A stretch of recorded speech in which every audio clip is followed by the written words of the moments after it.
The mind is an incredibly fascinating thing, but very few people truly understand it.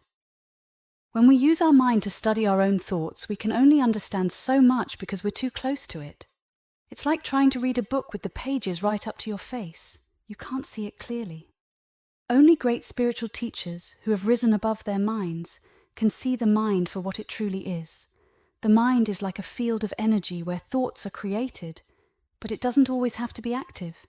Sometimes it can be completely still. In Buddhism, there's talk of the void or emptiness, which they see in the same way that many people talk about God. Even in Zen, where they don't believe in a traditional God, they still believe in this emptiness, which is similar to God in other traditions. This shows that the mind can become still. When you meditate deeply, there are moments where the mind becomes completely calm, and it's a beautiful experience. Afterward, you feel different, and if you go deep enough, that change can last for the rest of your life. Even just a few seconds in this state can show you that you're not your thoughts. You are not your mind. It's like standing by the ocean. You can watch the waves rise and fall, but you're not the ocean. You're just observing it.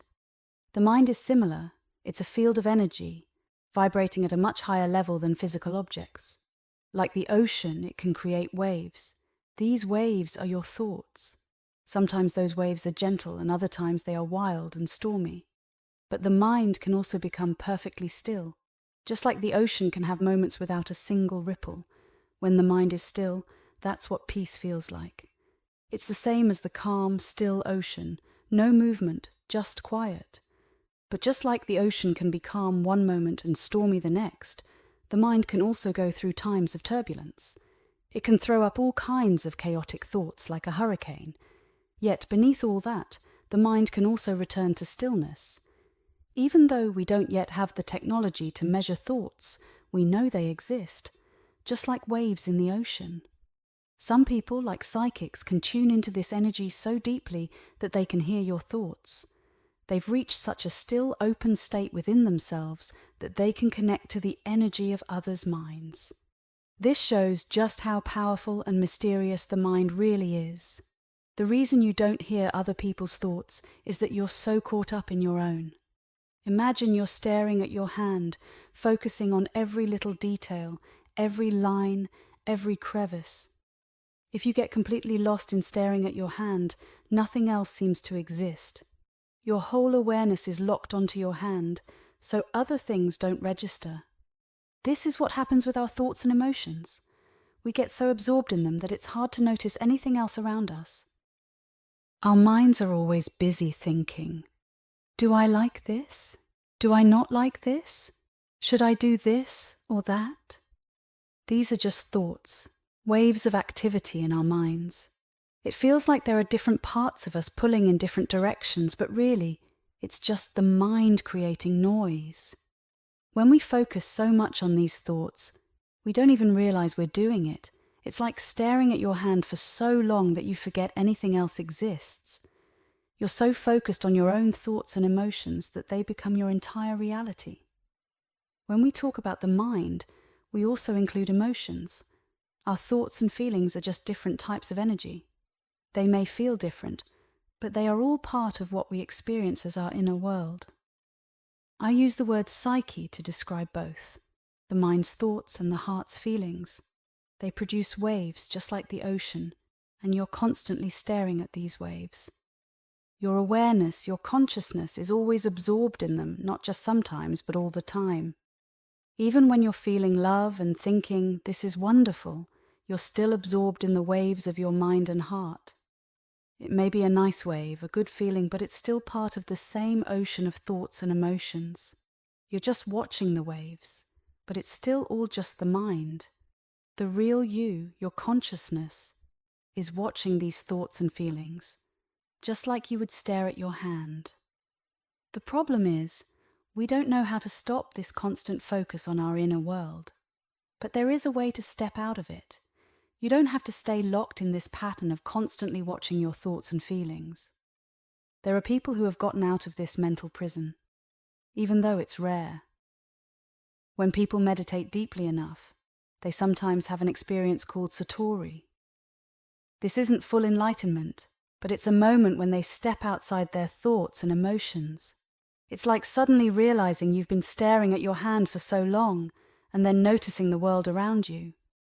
Once people experience this, they may laugh, realizing how long they've been trapped in their own thoughts. It's like a door opening, and they see the bigger picture for the first time. If you focus too much on your thoughts, they can become a prison. Your mind builds this prison with the experiences that you hold on to. For example, if you went through a difficult divorce, your mind might create bars around that event. Every time you think about your ex, you feel upset, and that becomes part of the prison you've built for yourself. The bars are made of past experiences and emotions that you haven't let go of. So, just like you don't have to keep staring at your hand, you don't have to stay trapped in your mind's prison. There is a way out. You can stop being so absorbed in your thoughts and emotions and start seeing the world in a new way. Things definitely get stuck in your mind, don't they? Your whole past, for example, stays in your head. That's what psychology focuses on, the things that get stuck in your mind. But here's the problem. Most of psychology doesn't realize that it doesn't have to stay that way. That's where yoga and spirituality come in. Spiritual teachings understand that while psychology, like Freud's ideas, is based on real truths, they aren't the whole story. Those things you're dealing with aren't you. They are what you're looking at, and you are the one doing the looking. You don't have to stay trapped in this mental prison, no matter what your personal prison looks like. It doesn't matter how strong it seems or how bad your past experiences were. It doesn't have to be a permanent fixture in your mind. If it's still there, it's because you're holding on to it. This is the surprising part. The prison isn't something you're stuck in. It's something you're holding on to yourself. It's like you're gripping the bars tightly, saying, "Help, I'm trapped." But the truth is, the bars are only there because you're holding them in place. Your mind isn't full of clutter unless you fill it. In reality, your mind is wide open, empty, and full of space. It's beautiful when you let things flow. But we all have experiences that were hard to handle. Nobody can deny that, right? Everyone has gone through things, whether they're big events or small ones. It could be something as simple as saying hello to someone and them not saying hello back. The next time you see them, you feel uncomfortable because that moment got stuck in your mind. But here's the thing. It didn't just get stuck on its own. You held on to it. You used your willpower to hold on to that memory or emotion. Now, what is willpower? It's focused consciousness. You are pure awareness. That's who you really are. When you focus your awareness intensely on something, it's like using a magnifying glass under the sun. The sun shines everywhere, but when you focus it with a magnifying glass, you can set something on fire. Your mind works the same way. When you focus all of your consciousness on something that bothers you, it can't just pass through your mind. You're stopping it with your focus. This is what you do when something happens that you don't like. You try to push it away. You say, "I don't want to feel this. I don't want to think about it. I don't want this to have happened." But by pushing it away, you're actually keeping it stuck inside. It's like trying to block a wave in the ocean. You try to build a dam to stop it. But here's the issue. That wave has power, and it's not going to just disappear because you don't want to deal with it. When something happens, the event itself stays outside, but its energy, its message, comes inside. You feel its vibration. It's like the emotional or mental impact of the event entering your mind. Once it's in, you start experiencing it. But often, we resist. We don't want to feel it because we don't like what happened, or we can't change the fact that it happened. But here's the truth. It wouldn't be in your mind if it hadn't happened outside. So if you're uncomfortable with it being inside your mind, that's because it already happened out there in the world. And no matter what, you can't erase it. There's no way to undo what's already happened. Now, what usually happens when this energy or vibration comes in is that your consciousness gets distracted. Loud noises, bright lights, and even uncomfortable thoughts or feelings grab your attention. When something comes in that's uncomfortable, it distracts you. Whether it's a thought or a feeling, just like how physical discomfort draws your attention to your body. If I were to pinch your arm, it would be hard not to focus on it because the pain demands your attention. Similarly, when something uncomfortable comes into your mind, it pulls your consciousness toward it, whether you want it to or not. So, when this uncomfortable feeling or memory comes in, your natural response is to resist it. You push it away. You think, I don't want to experience this fully. I don't want this bad feeling coming all the way into my inner self. It's like trying to block the energy before it reaches the core of who you are. But think about this. If something good happens, say someone you love gives you a warm hug, you want to let that feeling in, don't you? You want to melt into that moment, allowing it to reach deep inside you. But even then, sometimes you might resist, not because you don't want it, but because you're scared. You're afraid to let go completely, even when it's something you desire. When something truly beautiful comes into your life, like seeing a stunning sunset filled with purples and lavenders, it can touch you deeply, right to your core. These are rare moments. You might even say, "Oh my God, that touched me to the core of my being." This is when the experience moves all the way through you. There's no resistance. It reaches the deepest part of who you are, merging with your soul and your consciousness. This is when something truly gets in. But here's the thing. Even though you have these deep experiences, you don't usually live in that place. You don't stay connected to that deep inner part of yourself because your consciousness is constantly being pulled to other things. Just like when you stare at your hand and focus on it, everything else is still there, but you're distracted by your hand. When something grabs your attention, whether it's a thought, an emotion, or a physical sensation, it pulls your focus and you become fixated on it. And when you focus so strongly on something, you stop it from passing through. You block it, whether you realize it or not. So, the key is to understand that this constant distraction and resistance stop the natural flow of experiences moving through you. Whether it's something uncomfortable or something beautiful, when you resist, you keep it from fully entering or passing through. Letting go of that resistance allows you to experience life deeply without getting stuck. If you could really understand this, you'd see that it's all part of how the world works, whether you call it physics or metaphysics. Metaphysics is just the part of reality science hasn't fully figured out yet. It follows the same laws of energy, but this energy is much more subtle and harder to measure. What happens is that when your consciousness focuses on something, especially if you're distracted by it, it stops that energy from moving. The energy gets stuck because you're holding it in place. You do this to protect yourself from things you don't want to feel. But when you do that, it stays inside you instead of passing through. Even the worst thing that's ever happened to you could pass through if you didn't resist it. It wouldn't stay stuck. You'd be able to say, "Wow, that was a tough experience," and then let it go. There's a story about Ramana Maharshi, a great saint, that illustrates this. He and some disciples were traveling up a mountain to visit someone. Along the way, a group of robbers attacked them, beat them up, and stole their supplies. In the morning, the disciples were upset, wondering what to do next. They thought they might have to turn back because they didn't have anything left. Maharshi had been injured, but when they looked for him, they saw he had already started walking back up the mountain like nothing had happened. He didn't complain or dwell on it. It was just, "Okay, that happened. Now let's move on." Imagine being like that, able to go through a difficult experience, let it happen, and then move forward without holding on to it. That's the key. It's not that the bad experience didn't happen. It did. But it passed through him. It didn't get stuck.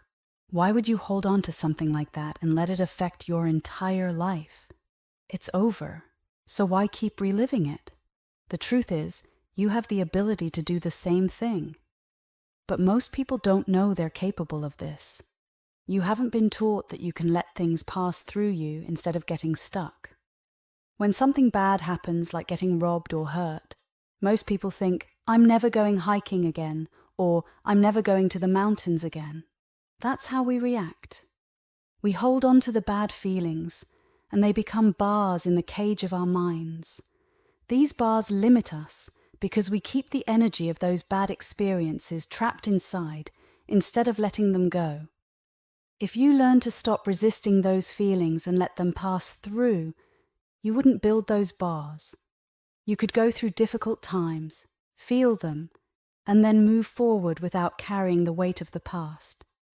You'd be free from the cage that holds you back. If I see a snake and can't deal with it, I might decide never to go to the woods again. That's one barrier in my life. Then, let's say I get married and it doesn't work out. There's another barrier. And so on. Different situations, different barriers. They're like prison bars, aren't they? They stop me from being truly free. But here's the thing. I built those bars myself. I might say, no, the snake is the problem, but that's not true. The snake is just part of life. It's not the snake that's trapping me, it's my reaction to it. I couldn't handle its presence, so now I carry that fear inside, and it messes with my life. Suddenly I've built a little prison in my mind that I can't break out of. This is one example of how the mind can trap you. And the truth is, everyone's mind is a bit of a prison. You have things you like, things you hate, things that make you feel really good, and things that really upset you. But none of that is coming from your soul or who you truly are. It's just the bars you've built over time. Maybe something bad happened in the past, and now you avoid anything that reminds you of it, like someone wearing the same colour shirt your mum was wearing when she passed away. And now you don't like that colour, and you don't like the person wearing it either. But is that really fair? Your likes and dislikes, your preferences, they're all just leftovers from the past. These are what we call samskaras, which are like emotional scars or memories that you've held on to. They are the bars of your cage. A samskara is something from your past that's controlling your present. You're either running toward things you like or away from things you don't, and that's running your whole life. There's an old Zen teaching that says, "The great way is not difficult for those who have no preferences." What does that mean? It means that enlightenment, or living freely, is easy when you don't have strong likes or dislikes. But if you have strong preferences, life becomes really hard. Why?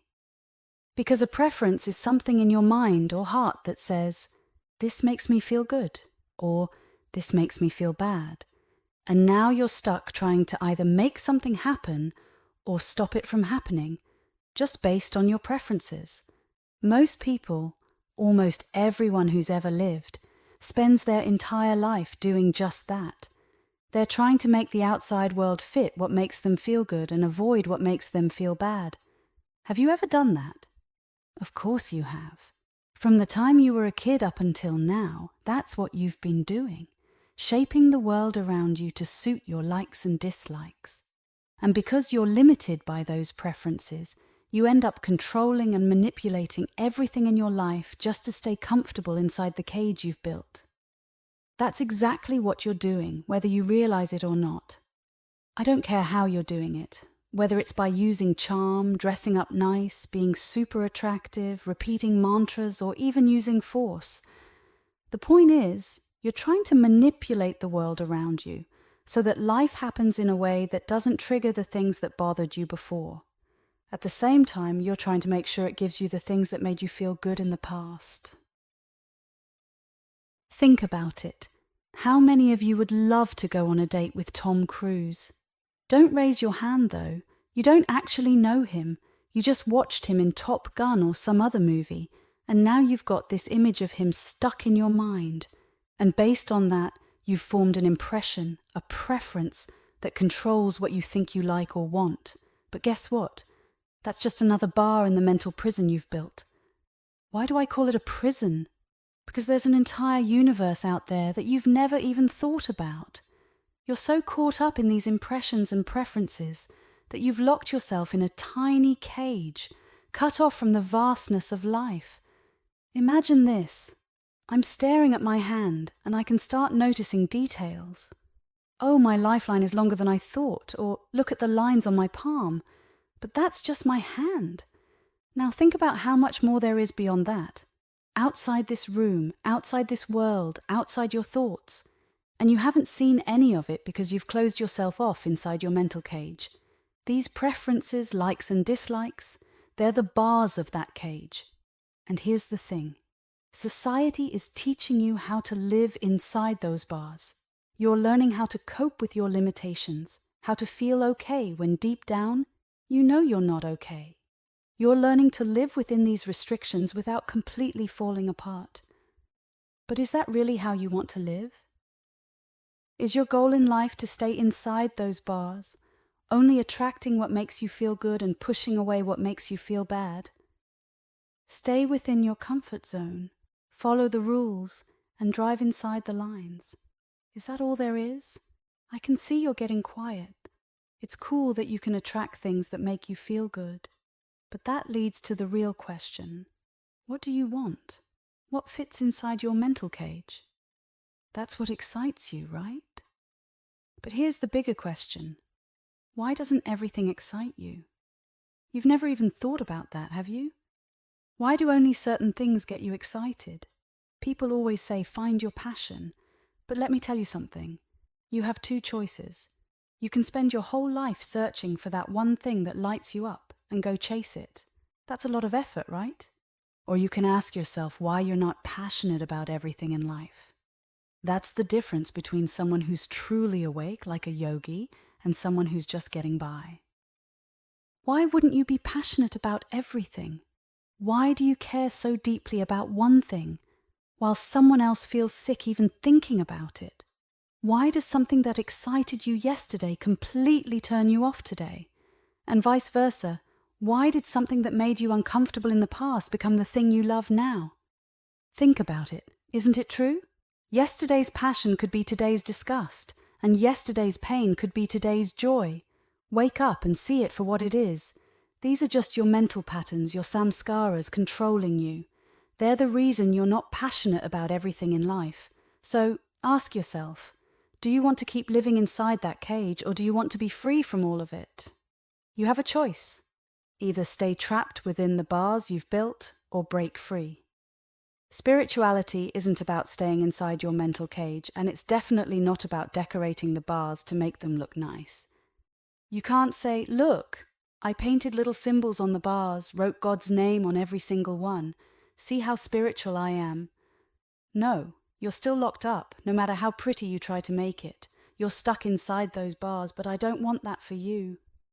I know you're capable of living without those bars, and the only life truly worth living is outside of them. If you're locked up in that mental prison, I want to help set you free. I want you to experience life beyond those limits. So can you break out? Absolutely, yes. But what does it take to escape? It starts with understanding that the mind can either be a prison or a tool for freedom. Right now, your mind has locked you in, hasn't it? You can see that, right? But here's the thing. The mind doesn't have to trap you. It can also be the key to unlocking everything. When you use your mind to focus on reality, what's actually going on in life, instead of obsessing over what you like and don't like, then your mind becomes your liberator. What does it mean to contemplate reality? It means looking beyond your little world of likes, dislikes, and personal preferences and seeing the bigger picture. I talk about this with you all the time. You know, there's a whole universe out there, right? You're sitting on a tiny planet, spinning in the middle of an endless space. But most people don't even think about that. They're too focused on their own little world, stuck staring at their hand, saying, why would I care that I'm on a planet spinning through space? I need a job. This person doesn't like me, and I hate that. I'm getting older, and that scares me. You get so caught up in your own concerns, your own problems, that you block out everything else. But I'm talking about the planet because it's a reminder of the reality you're in. Whether you want to think about it or not, you are sitting on this planet. The only reason you don't want to think about it is because you're too busy worrying about what's inside your mental cage. You're constantly thinking about how to make things feel better inside the bars. You're focused on finding the right person, the right job, making yourself look attractive, getting this, getting that. All so you can feel comfortable within the limits you've set for yourself. But that's not freedom. Freedom is stepping out of that cage, realizing there's a whole universe beyond your preferences, and living fully in the reality that's always been there. It's about seeing life as it truly is, not just through the lens of what you want or fear. So are you ready to stop decorating the bars and start breaking free from them? I just want to be happy, say the bars that keep you trapped. And that's fine. Be happy if you want. But happiness has nothing to do with freedom. Happiness is about feeling good in the moment. But freedom, real freedom, is something completely different. If you truly want to be free, you need to step outside those bars. You have the ability to do it, to live without those mental walls you've built around yourself. Life outside those bars is bigger than anything you can imagine. So what is it like out there? Well, let's start with this. You're sitting on a tiny planet spinning in the middle of nowhere, surrounded by endless dark, empty space. Our planet is just a small speck in a vast universe. If Earth suddenly exploded into pieces, a few nearby planets might shift in their orbits, but the rest of the universe wouldn't even notice we were ever here. Think about how small that makes us. But even with that realization, you're still trapped in your limited perspective. You haven't had that overview effect like astronauts do when they see Earth from space. But guess what? You don't need to go into space to experience that shift. You can use your mind to imagine it, to get off this planet in your thoughts, look back and realize, wow, we're just one planet in a universe filled with countless others. We've explored other planets in our solar system. We've even found exoplanets, but we haven't found any life, no plants, no animals, no bacteria, nothing.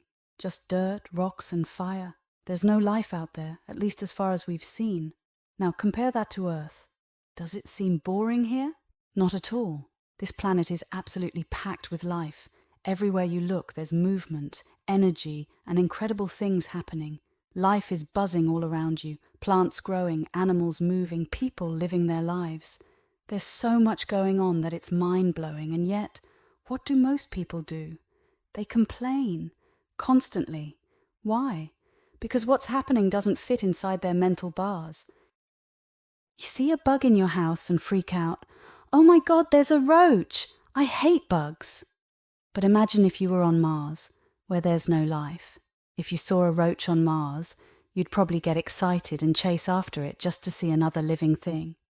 You'd want to make friends with it because life is so rare and precious. But here on Earth, you take life for granted because you're stuck inside those mental bars. You complain because things don't go exactly the way you want them to. You focus on your small problems instead of seeing the miracle that life itself is happening all around you. The truth is, there's a whole universe out there beyond your personal preferences and fears. And until you break free from your bars, you're going to miss out on experiencing the full beauty of life. So, do you want to keep focusing on those little annoyances, or do you want to see the bigger picture and live fully? The choice is yours. Stay in the cage, or step outside and explore the world beyond it. That's the big difference between being trapped inside the bars of your own mind and having a truly open mind. Do you get it? Here you are, sitting on this planet, which I talk about all the time. You've seen pictures of it, just a little ball floating out in space. You drop onto this planet for a short amount of time, maybe 80, 90 or 100 years if you're lucky. That sounds like a long time, right? But the Earth has been around for 4.5 billion years. Think about that for a second. That's way bigger than 100 years. And after your brief time here, you leave. That's the deal. That's how life works. So, you're dropped onto this incredible planet full of amazing things, flowers, oceans, mountains, animals, people, good and bad, all sorts of exciting stuff. And what do you do with your short time here? You get stuck in your head, stressing out, being anxious and worrying about every little thing. Why would you want to spend your time on this planet suffering like that? You have the freedom to experience anything you want, but your mind locks you into this cycle of wanting things to go a certain way and fearing things you don't want. Those are the bars of your mental prison.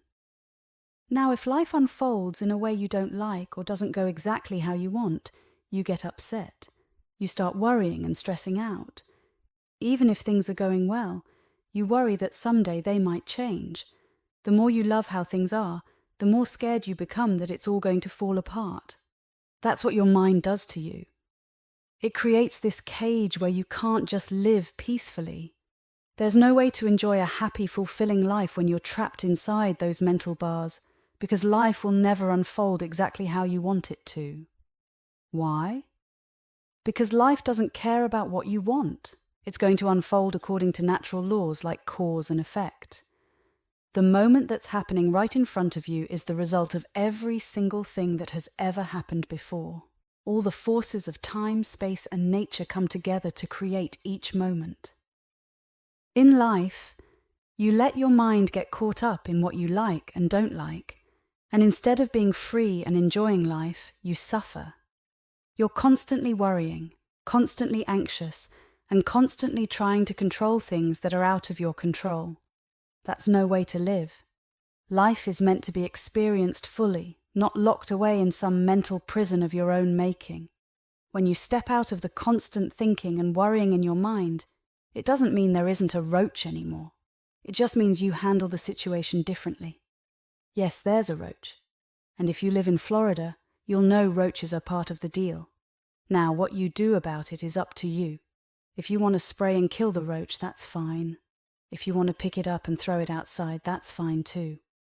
The point is, you deal with it calmly. You accept the reality that there are roaches, and then you take care of it. You don't need to freak out or get overwhelmed. Now, acceptance doesn't mean ignoring problems or pretending they don't exist. It just means you accept reality as it is. Why? Because it is reality. If you fight against reality, you're going to lose every time. Reality is what already happened. You can't change it, you can't erase it, it's done. And once you accept that, you can actually deal with things in a much healthier way. So can you handle reality? If the answer is no, then you're going to have a tough time because reality is unchangeable. If you can't accept it, you'll spend your life being anxious, trying to control everything, manipulating situations to fit how you think things should be. And why would you do that? Because you're afraid of what's going to happen next. You're afraid reality won't go the way you want. But here's the thing. I don't want you to live that way. That's living in a mental prison, always stuck in your head, worrying and stressing about what's next. If you want to start living freely, you need to expand your thinking. Remember that example about being on a planet? Imagine every morning when you wake up, you remind yourself that you're on planet Earth. You're not on Venus, where it's way too hot. You're not on Pluto, which isn't even considered a planet anymore and is freezing cold. No, you're here on Earth, a place full of life and opportunity. Once you start to understand that, you realize you have the power to choose how you respond to the world. Your mind is capable of thinking beyond the little problems, like the roach, and instead focusing on the bigger picture. You can expand your thoughts to see the world as it is, full of ups and downs, good things and bad things, all part of the same reality. So, the key here is to accept reality for what it is. Don't waste your energy trying to change what's already happened. Instead, focus on expanding your awareness, seeing the bigger picture, and realizing that you have the ability to handle anything that comes your way. That's what real freedom is. Accepting reality, dealing with it calmly, and living with an open mind. You're capable of doing that. You just need to shift how you think and start seeing things differently. Imagine the planet Earth. It's just floating out there in space. You can think about it any time. Morning, afternoon, night, whenever. The idea is to use your mind to broaden your perspective, to expand your consciousness. I don't want you stuck inside the walls of your mind, caught up in your own little worries. I want your mind to be free, open, and aware of something bigger. So when you think like this, it changes everything. You look at planet Earth and you think, okay, I'm here, but how big is this Earth really? Then I tell you this truth. 1.3 million Earths could fit inside the sun. Think about that for a second. Earth is just this tiny thing compared to the sun. Now let's take it even further. There are 300 billion stars in our galaxy alone, and there are around 2 trillion galaxies in the entire universe. When you realize that, suddenly the little problems that consume your mind don't seem so big anymore, right? What someone said to you yesterday, that thing you're worrying about right now? In the grand scheme of things, how important is it really? You see, by thinking like this, you've just freed your consciousness from the prison of your mind. You've used your mind to tap into something vast, something true, something that actually exists beyond your personal concerns.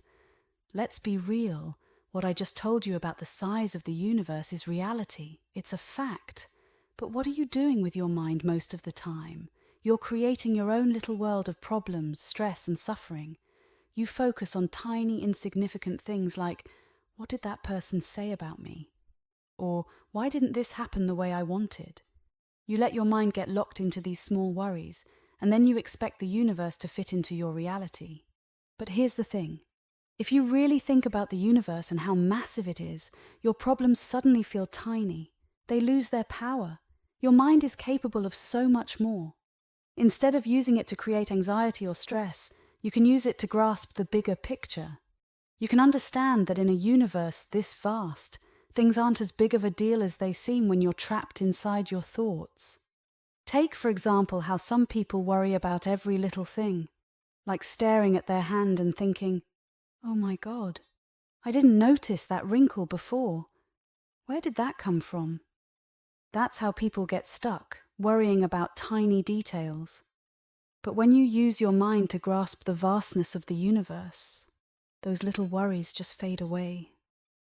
So don't tell yourself, oh, thinking about the universe like that is just using my imagination. No, it's not. You're using your mind to understand reality, to think about things as they truly are. On the other hand, if you're stuck worrying about what someone said to you or what might happen tomorrow, that is using your mind to create a false reality. You're making up problems and expecting life to fit into your version of how things should be. Instead, why not use your mind for something greater? Use it to explore the real world around you, to see the bigger picture, and to free yourself from the constant loop of worries. The universe is massive, full of wonders and mysteries, and you are part of it. When you focus on that, you stop making yourself suffer over things that, in the grand scheme of things, are tiny. That's how you break free from the prison of your mind. Now I'm not using my mind to make the universe fit into my own little world. I'm using my mind to understand and fit into the universe as it really is. The question is, can you do that? Is your mind capable of thinking about the vastness of space, the planets, the stars, and everything out there? Of course it is. If you wanted to, you could easily picture a tiny planet like Earth spinning through space, with a giant, beautiful star like the sun shining on it, and then millions of other stars out there too. So why don't you do that? Why don't you use your mind to think about the amazing universe?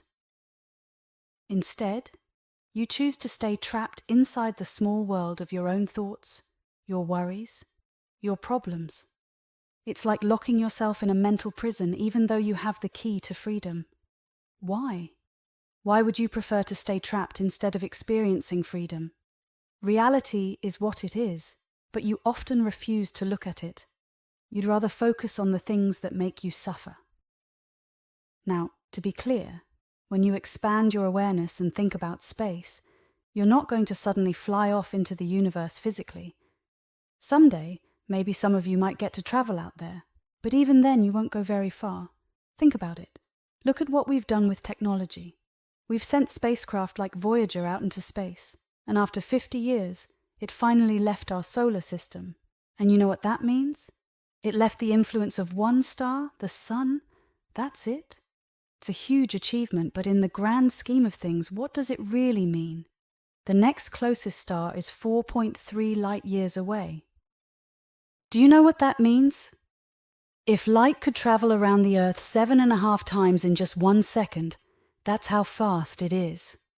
Now imagine traveling at that speed for 4.3 years straight. That's how far the next star is. The universe is huge. There are 300 billion stars in our galaxy alone, and they're all that far apart from each other. Now let's come back to you. With a universe that vast, you're still sitting there, worrying about something small, maybe something someone said or something that didn't go your way. You have the right to use your mind for something greater, to free yourself from this mental prison. It's not just about trying to quiet your mind or get rid of your thoughts right away. No need to rush. Before you can run, you've got to crawl. Use your mind, but use it to touch reality, to understand the bigger picture. Your mind is capable of this, but what happens? The moment you start thinking about the vastness of space or life beyond your small concerns, your mind snaps back to its old habits. It's like a rubber band pulling you right back into that mental prison. You start thinking, oh no, what did I say? Did they not like what I said? What's going to happen now? That's the trap. The mind keeps pulling you back into your worries, your fears, and your anxieties. But the point is, you don't have to stay there. You can use your mind to step outside, to see the bigger picture, and free yourself from all that unnecessary suffering. It takes practice, but it's possible. You can break free. You need to learn how to let go of that rubber band in your mind, the one that keeps pulling you back into your worries and fears. It's not so much about expanding your mind as it is about stopping the way you keep shrinking it. Your mind is capable of so much more than you're letting it do right now. So what happens when you start seeing how big the universe really is? When you realize just how vast everything around you is? Now let me be clear. I'm not saying you'll suddenly fly off into space just by thinking about it. But when you use your mind to contemplate the reality of the universe, you'll start to break out of that small, narrow mindset. Your mind will try to snap you back to your worries, like a rubber band pulling you back into the same old fears. But you have the choice to not let it. You can choose to focus on the reality of the universe instead. At first, your mind might get distracted, pulling you back into thoughts like, what did I say? Did they not like it? What's going to happen now? But over time, if you keep using your mind to think about the bigger picture, the vastness of the universe, you'll start to realize that these small worries don't matter as much. You'll see how much more there is to life than just your own little problems. Eventually, when you get out of that mental prison, you'll find something amazing. You'll experience peace, love, and beauty within yourself. You'll no longer feel trapped, and the world won't affect you in the same way anymore. You'll realize that while you're still living in this world, you don't need anything from it. You don't need to control everything around you or worry about who you like or don't like or what you believe in. Once you free yourself from those mental chains, all that's left to do is serve. There's no need to act out of selfishness anymore. If you see someone struggling, you help them. If you find a better way to do something, you do it. But you're not doing it for your own gain. You're doing it because you're free from needing anything for yourself. You're no longer locked up inside your own desires and fears. This might sound like discipline, but it's not. If you truly don't need anything, then there's no need for discipline. Imagine living by the ocean with endless water all around you.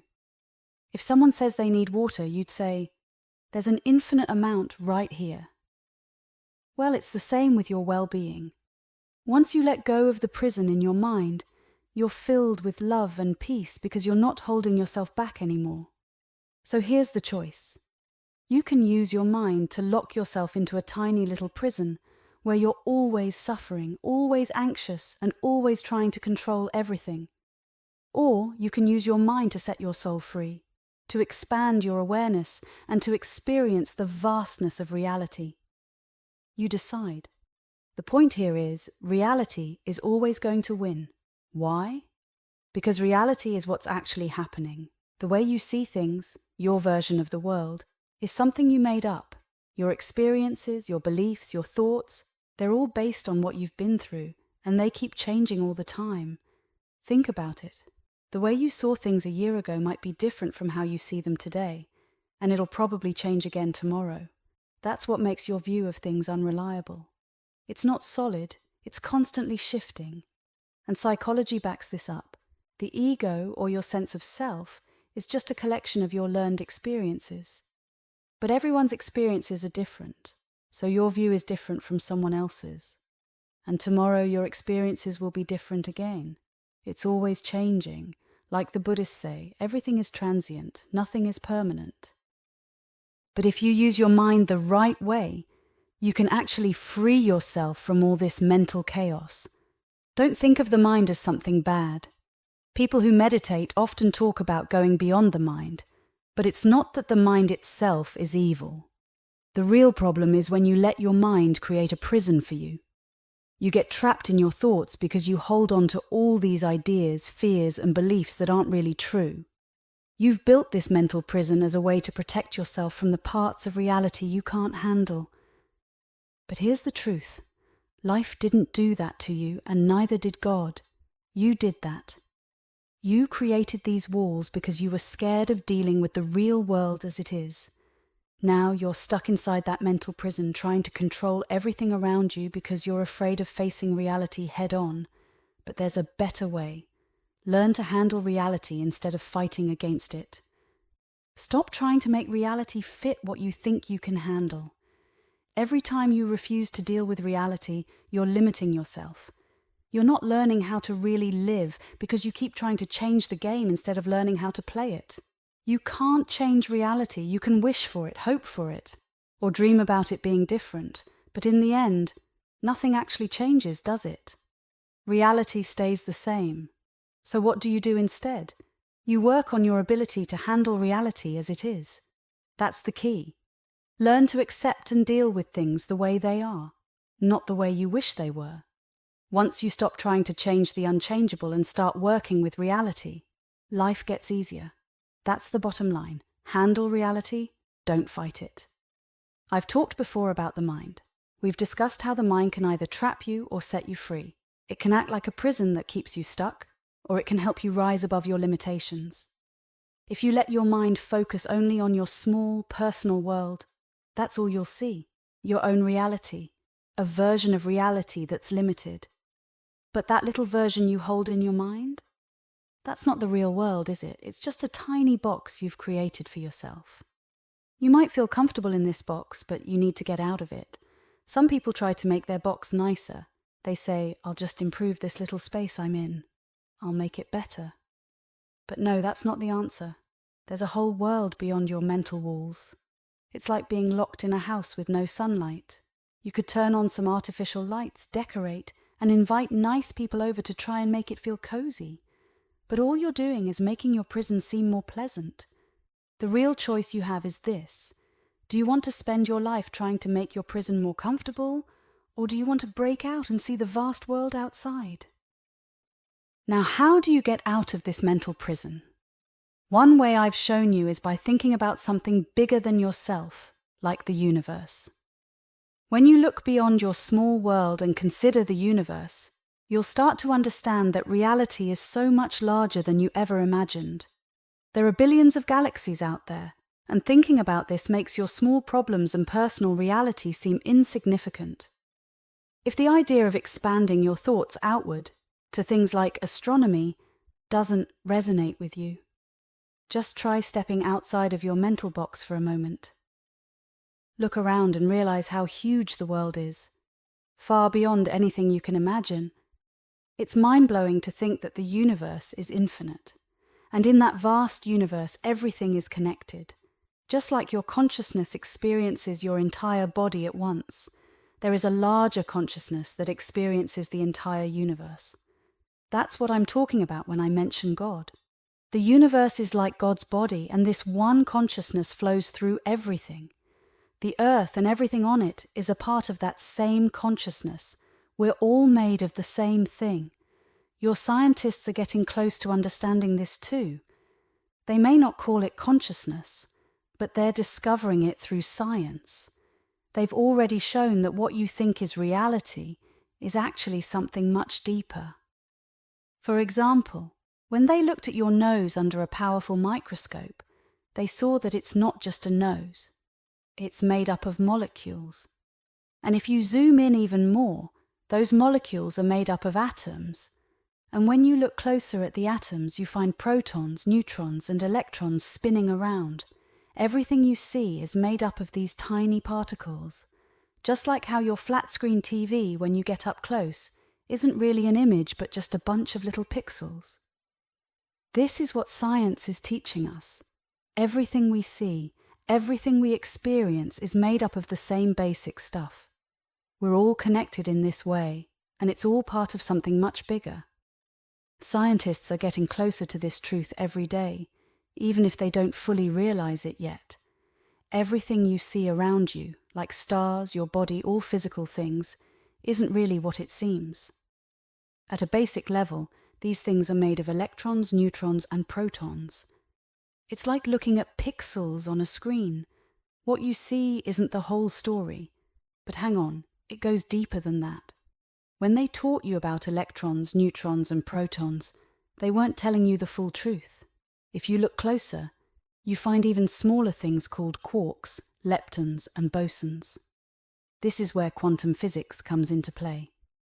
Scientists don't just look at these particles through a microscope, they smash them together using huge machines that are miles long. When these particles break apart, you see what they're really made of. This is the realm of quantum physics. So what are electrons, neutrons, protons, quarks, leptons, and bosons really? Let's take a proton as an example. A proton is made up of 3 quarks, 2 up quarks and 1 down quark. You might think they're like tiny particles, but that's not really true. They aren't solid things. In fact, they're not particles at all. They're just wave-like patterns in quantum fields. Not little objects you can glue together. They're more like ripples or disturbances in a field of energy. Quantum physics shows us that these so-called particles are just fields interacting with each other. When these wavelets collide in the right way, they behave like particles, but they're still just fields. So, in a sense, we're getting close to realizing that what we think is here might not even exist in the way we imagine it. It's not magic or mysticism. It's what physics, specifically quantum physics, is teaching us. So, what is really here? It's just fields interacting and moving. Think of waves hitting each other in different ways, creating different effects. These fields aren't made of energy exactly. Energy happens when there's movement. But in its purest form, these fields are just nothing. When there's no movement, there are no particles, nothing at all. This is like the idea of Brahma in ancient teachings, the formless, the void. That's what the old masters in the Upanishads were talking about, the reality without form. Now, how did everything come into existence? They say it started with a vibration. Think about a still lake. If you disturb it in any way, even just a little bit, ripples or waves start forming, right? Those waves represent vibrations. Everything you see around you is made of tiny waves like that. So what some people call fields is just a way of describing these vibrations. It's as if the divine consciousness made itself known through these ripples. And here's what's really amazing. We've figured out how to use these vibrations to understand the universe. Imagine a perfectly still, infinite lake, and all it takes is a single leaf falling into it to create waves. Well, today science knows how to take those waves and use them to build the entire universe. Everything you see, even your body, comes from those waves. Do you understand how incredible that is? We're that close to understanding the essence of everything. Your mind is powerful enough to think about all of this, even though you might not fully experience it. It's because your mind can go beyond physical form. It transcends it. But here's the funny part. Even the smartest people, like quantum physicists, know that reality is made up of these tiny vibrations, yet they still get caught up in their everyday problems. They might prove there's nothing solid at all, just waves interacting, but then go home and argue with their spouse. They'll still want recognition, prizes, and praise. It's like they're still stuck in their own mental prison, even though they've uncovered the truth. Now, how can we break out of this prison? First, you have to want to. Instead of making your prison comfortable, aim to escape it. The only way out is by learning to deal with reality as it is. Sure, you can have temporary experiences, maybe through drugs or deep meditation, that give you a taste of freedom. But that's not the same as staying free. True liberation comes when you settle into a higher state of consciousness, beyond the mind. Right now, your consciousness is tied down by your limited thinking, but it doesn't take much to shift from this small way of thinking to a more expanded consciousness. Ramakrishna, a great spiritual master, said that a pure mind is the same as the true self. When your mind isn't filled with all the nonsense it builds up, it becomes open and clear. In that state, your true self can shine without getting weighed down by all the mental clutter. There's nothing distracting you anymore, not even your mind. When that happens, you suddenly realize the truth of who you really are. You are the consciousness of the entire universe. That's your true identity. Every single one of you right now is that same universal consciousness that expanded and created everything around you. You didn't just create the universe. You came into it to experience and play within it. You are that vast, limitless consciousness. But what happens to that infinite consciousness? It gets trapped. It's like you've limited yourself, locking yourself into a prison of your own making. Instead of realizing your true power, you've shrunk your awareness down to the point where even small things can overwhelm you. So how do you break free from this self-imposed prison? You learn to handle reality as it comes. The reason you feel trapped is because there are things in life you couldn't handle. What might have been traumatic for you wasn't a big deal for someone else, and vice versa. It's the things you couldn't cope with that built the walls of your prison. But instead of believing you're stuck, you can learn to face and handle life's challenges. That's the key lesson here. You want freedom. Then learn to handle reality. When you can do that, you won't have to hold on to anything. You'll be able to let things pass through you without clinging to them. That's liberation. The moment you stop holding on to things, you're no longer stuck behind the bars of your mental prison. You can let go and be free. So how do you actually learn to handle reality? It's simple, even if it sounds silly. Have you ever been driving behind someone going way too slow, like 50 miles under the speed limit, and they don't even bother using their blinker? You're in a rush and it's driving you crazy, right? We've all been there. It's a small thing, but in that moment, you can't handle it. You can't handle that you're on this tiny planet, spinning in the vastness of space, and someone's driving in front of you in a way that irritates you.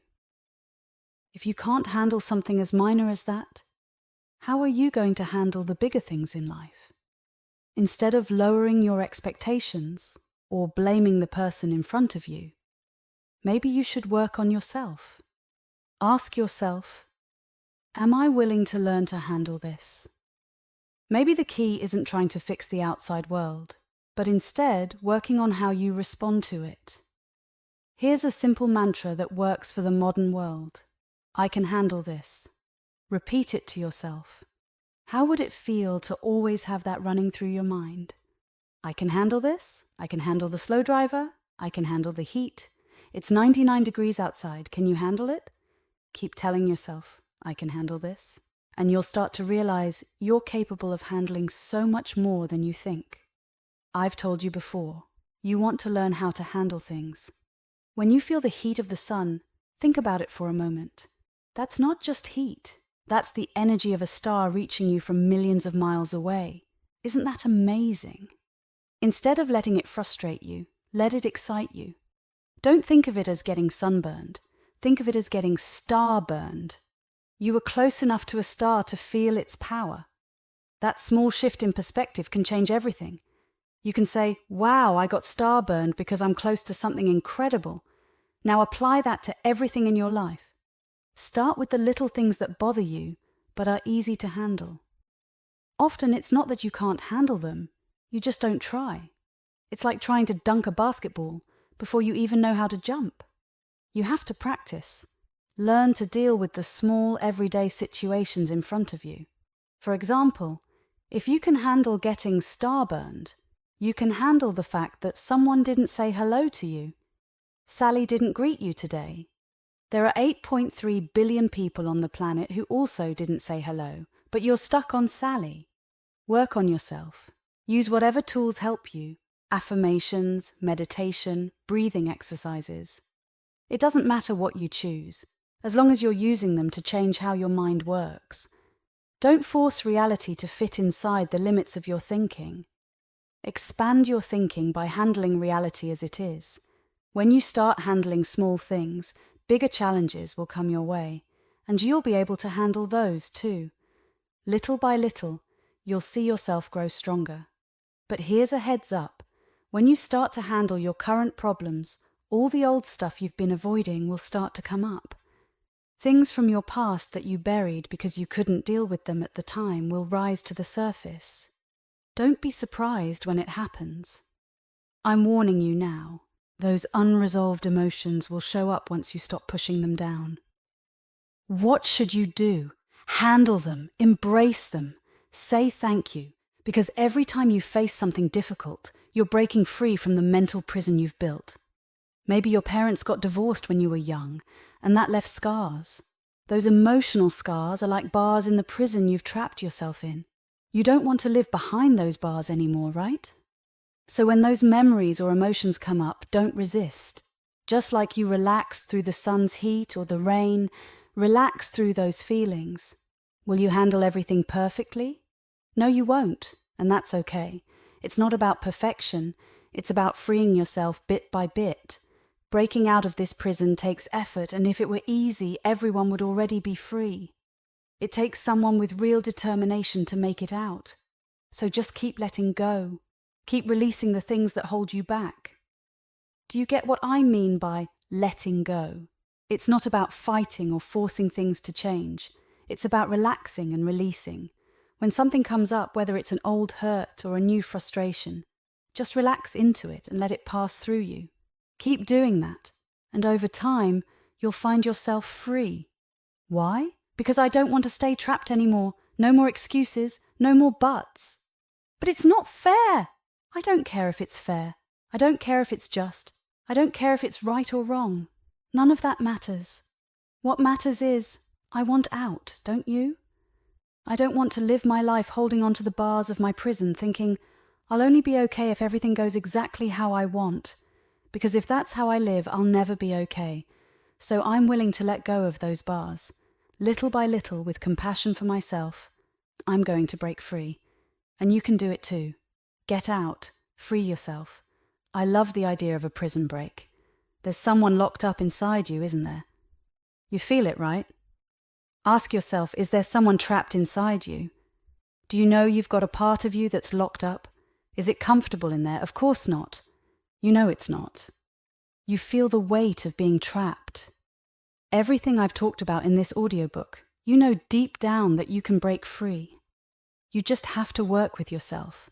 And that's what the entire spiritual journey is about. It's about liberation. It's about setting yourself free. Let me tell you something. You're not in this prison all alone. There's something greater inside you, a powerful energy, the energy of your own consciousness. It's called chitti, or conscious energy.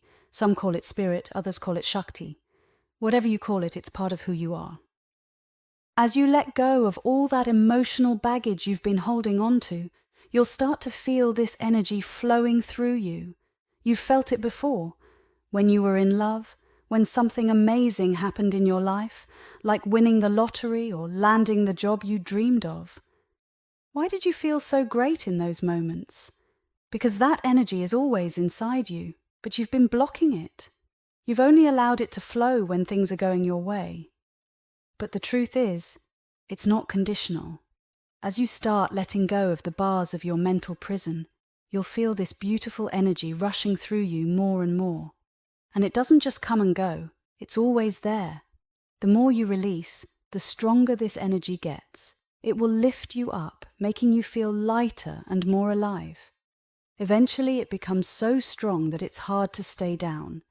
That's the path the great ones took, and when it becomes so powerful that you completely merge with it, that's enlightenment. And every one of you is capable of reaching that level of freedom. Along the way, you'll experience this beautiful energy, this deep love that's always been inside you.